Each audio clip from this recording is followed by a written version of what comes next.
wanted to show you guys this beautiful sunrise against this ice, snow, and frost. Look at that. Is that not beautiful?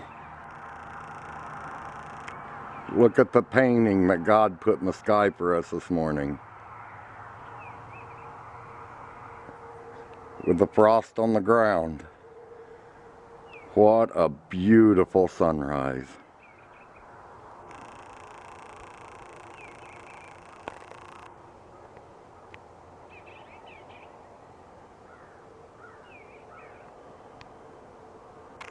Good morning, guys.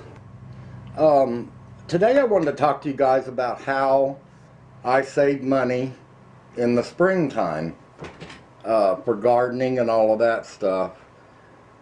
First off, let me say, I buy all the potting soil that I can buy up during the winter months, especially late fall going into winter, because all the stores will start putting potting soil on sale that they had left over, and they got to get rid of them during the winter months to make room for other things or get ready for the next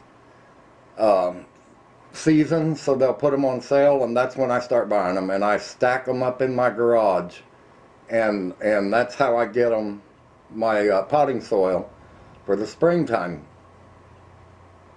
Also, I'll show you guys a couple of other things that I do. This is little containers that I get, like these are yogurt containers. I can buy yogurt by the case here. I think a whole case of yogurt here costs me like $2.50, somewhere in there. And I save the little cups because they're good, hard, strong plastic. And this is little cups from the microwave serving of macaroni and cheese for kids. You know, you just pour the water in, pop it in the microwave. Well, the cups are good, strong plastic. This one's 3 years old, and I use it every spring. I just drill holes in the bottom. And these are little cups that you get at Walmart, and they have like 12 to a tray, and it has like different kinds of Jello in it.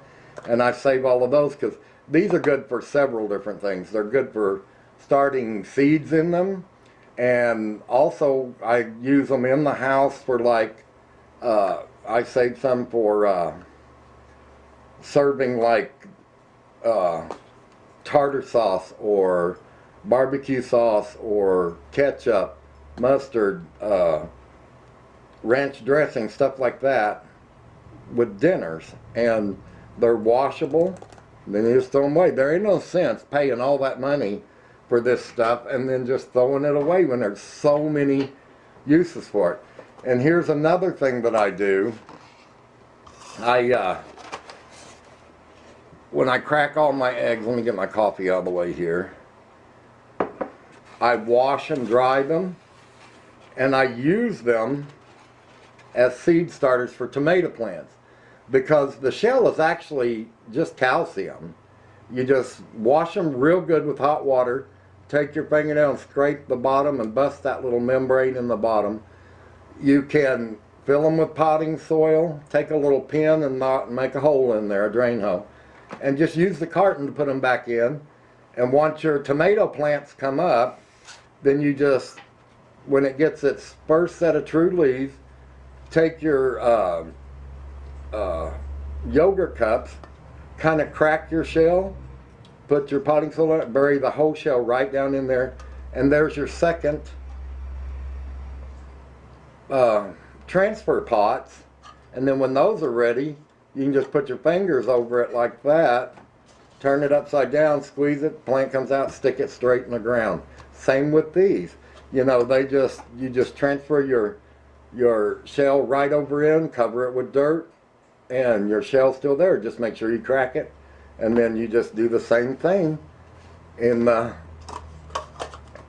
winter when it's time to, I gotta wash that one, when it's time to do your planting. And that's how I save money on this kind of stuff.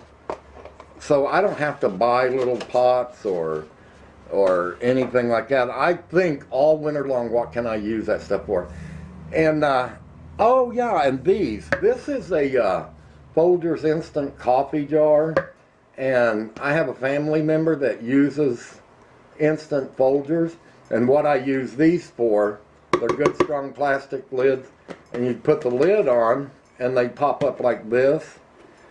When I divide fertilizer, like if I fertilize every 6 weeks or whatever, I take each one of these and I fill them with the fertilizer that I'm going to use, and I mark what week it's supposed to be, and then I just take this out with me and do my fertilizer. It's also good for in the house for short-term storage of like pastas, stuff like that, you know, just pour it in there, and great containers. All right, and another thing I wanted to talk about is cutworms and the little tomato horn worms, and some ways to get rid of them. Now, if you take cornmeal and sprinkle it around your plants where you're finding cutworms and stuff, the cutworms, when they go plant to plant, they will eat the cornmeal as they go, and cornmeal will kill them.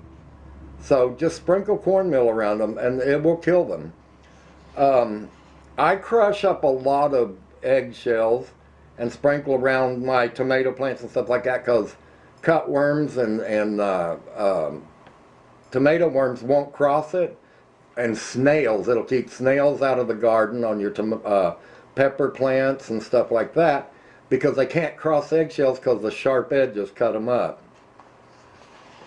And eggshells, like I said, they're the perfect little seed starter, and they're biodegradable and can be planted directly into the soil, and if you crack them a little, and it nourishes the plant plus the surrounding soil around.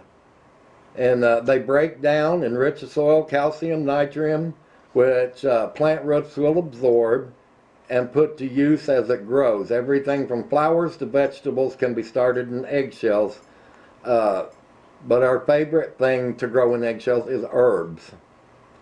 And also, I wanted to tell you guys, another thing I wanted to show you. Oh yeah, and these little containers that you get at Walmart or your grocery store, that they come like muffins or cupcakes, stuff like that. I save these and I just clean them, turn it up, and you can fill this with potting soil, make a couple of little holes in it, fill it with potting soil, put your seeds in it, close it, perfect little greenhouse. And so I save all of those also. And I wanted to show you a book that was gifted to me. It's called The Treasury of Gardening. This book is amazing. It has everything in it, from trees, how to start them, where to plant them, how to identify them, how to identify their age. It has everything from flowers, every kind of flower that you can imagine, from climbing plants to rose bushes. And it has everything from how to landscape. It tells about all the different kinds of flowers, how to plant them, where they grow best. It has everything from landscaping. This is how to dry flowers. It has everything from landscaping, how to make them look right, hanging plants. This book is amazing. It even has diagrams of how to landscape and how to put your plants into where they bloom. If they bloom at different times, they're different colors, or have them all come up at once and they're different colors, different heights. Everything from just regular plants like hostas. It tells you how to cut flowers, how to save them, how to... Man, this book is so cool. In the back, it has how to trim, like if you're transplanting trees, how to trim the roots to get them to do better, how deep, what to plant them in. It has everything from every tree for insects, animals, how to keep them from bothering them. Roses, every kind of rose.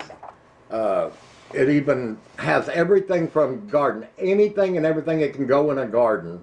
It tells you how to start them, how to transplant them, what to feed them. I mean, this book is amazing. It has everything. This is the only book you would ever need on gardening, landscaping. It talks about different trees, how to identify them, when they're supposed to start budding, how to transplant them, how to take care of them, how to tell how old they are. I mean, this book is amazing. And on the back it says $59.95, but it was gifted to me because this became my Bible. Anyway, I think that's about all I wanted to talk about. And I wanted to tell you guys that instead of the first of the month to do celebrate your milestones this month, since the first comes on Sunday, I'm going to do it on Saturday the 29th because I don't upload on Sundays. We're going to be doing Celebrate Your Life day before because of Sunday for the month of March. Oh, I know what it was. I was in the store the other day. I found out, this is the God's honest truth, I found a gallon of milk that said it expired on February 30th.